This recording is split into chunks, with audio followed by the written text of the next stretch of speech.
প্রিয় বন্ধুরা, আসসালামু আলাইকুম। আজকে আমি আপনাদের শোনাবো সহিহ বুখারীর 485 নম্বর হাদিস।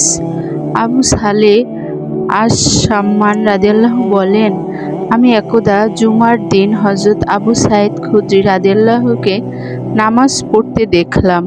তিনি এমন এক বস্তুর আড়ালে নামাজ পড়ছিলেন যা মানুষ থেকে তাকে পর্দা করে রেখেছিল। অতঃপর বনী আবি মুয়াইতের এক যুবক তার সম্মুখ দিয়ে পথ অতিক্রম করতে চেয়েছিল। এ সময় তিনি তার বক্ষে ধাক্কা মারেন।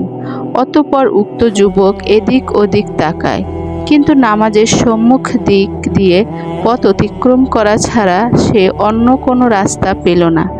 তাই পুনরায় তার সম্মুখ দিয়ে পথ অতিক্রম করার চেষ্টা করলে হযরত আবু সাঈদ রাদিয়াল্লাহু তাকে পূর্বের চেয়েও জোরে ধাক্কা মারেন, যাতে সে ব্যথা পেয়ে মারওয়ান ইবনুল হাকামের দরবারে উপস্থিত হয়ে হযরত আবু সাঈদ রাদিয়াল্লাহুর বিরুদ্ধে নালিশ করে।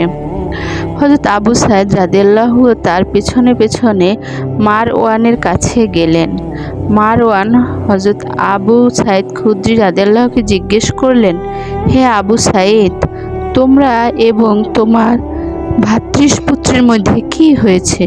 হযরত আবু সাঈদ রাদিয়াল্লাহু বললেন, আমি নবী করিম সাল্লাল্লাহু আলাইহি সাল্লামকে ইরশাদ করতে শুনেছি, তিনি বলেছেন, তোমাদের কেউ যদি এমন বস্তুর আড়ালে নামাজ পড়ে যা তাকে লোকদের থেকে পর্দা করছে, এমত অবস্থায় কেউ যদি তার সম্মুখ দিয়ে পথ অতিক্রম করতে চায়, তাহলে তাকে বারণ করো, ধাক্কা মারো।